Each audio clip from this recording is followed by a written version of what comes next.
everything looks murky and nobody wants to talk to anybody? Well, let me appreciate, we have press call at the National Assembly, and nothing is hidden. And whatever, anytime we have a hearing, investigative hearing, all the medias are always there, especially China is the first one to be there. I most appreciate you. But let me also say that, look, journalism is not only just reporting news. You must go about doing investigative journalism, getting to the root cause. So it's not just reporting, frivolous or fictitious news that, because today, the kind of news that you want to hear is somebody has stolen. But you don't want to hear it where maybe the National Assembly have done something good. For God's sake, National Assembly is not a trial. It is Nigerians that should understand and know that National Assembly is not a trial. The media, some of the media are the one playing the script to paint National Assembly in bad light. It is unfortunate. I am not saying there are some bad eggs among some good ones.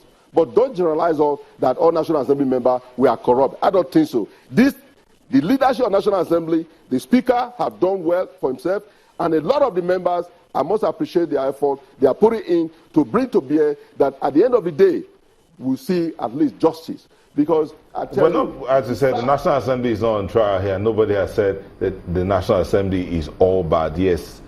But let me ask you a question here. At one time, the National Assembly had talked about the Secretary to the Government of the Federation having issues, questions to answer. But now he's coming to defend a budget. He's being allowed to defend a budget. Is that not also putting some things out there that will raise questions amongst Nigerians?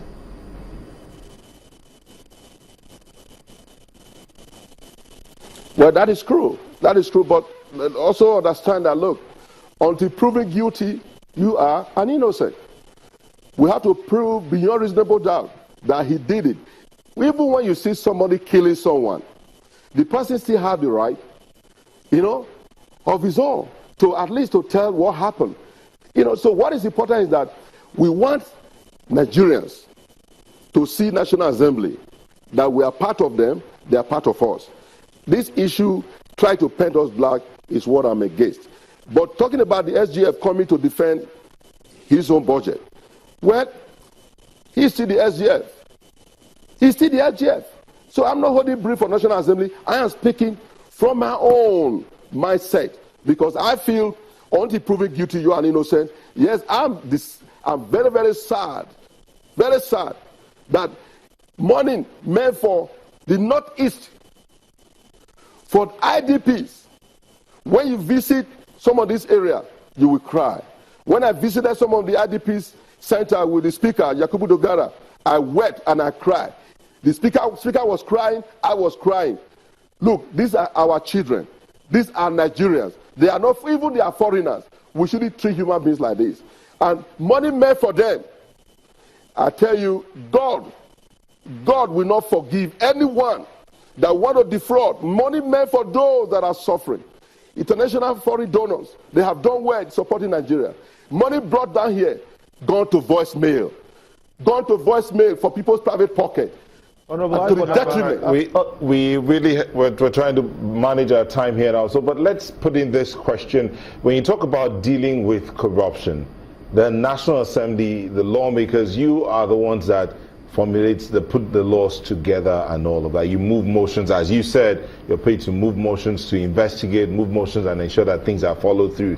But how quickly can we get laws that will be implementable real quickly, as in laws that will help in the fight against corruption?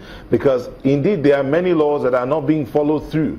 So how can we get all our laws, revitalized, so that we can get this done once and for all, so that we don't have successive governments coming to fight corruption today, tomorrow, next tomorrow, but we can deal with this once and for all?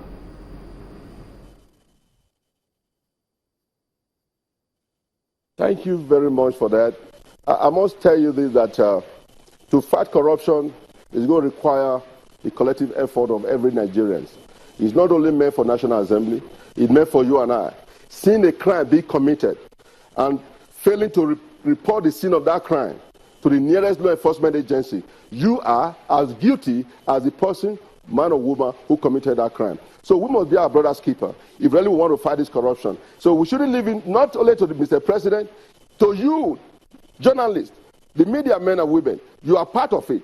To we, National Assembly members. But unfortunately, when you fight corruption, guess what? Corruption fight back at you. You must be prepared to fight corruption. So I am saying that at the end of the day, justice, we definitely find its own level. But at this time, what do we do now?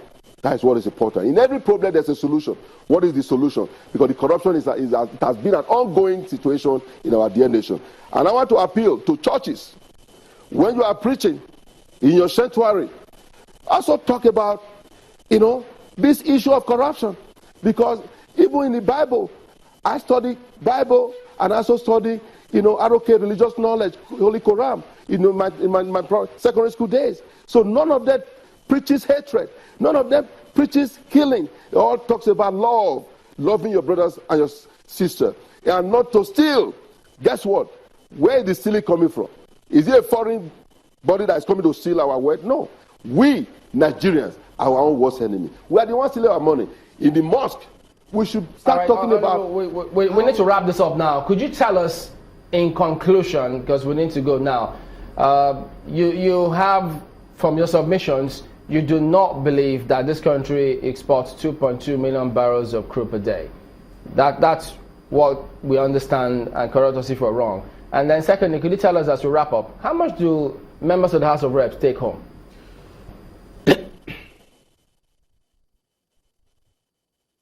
Well, first, to answer our first question, I don't believe that they said 2.2 million barrels per day, that's what they produce, and I don't believe that. That's why they must come out clean. And it is we Nigerians and National Assembly, we must get this, that, look, NNPC, come out clean and tell Nigeria the true fact. Because if you are saying that only 2.2 million per day, how is it that millions of crude left this country to global destination? How did they get there?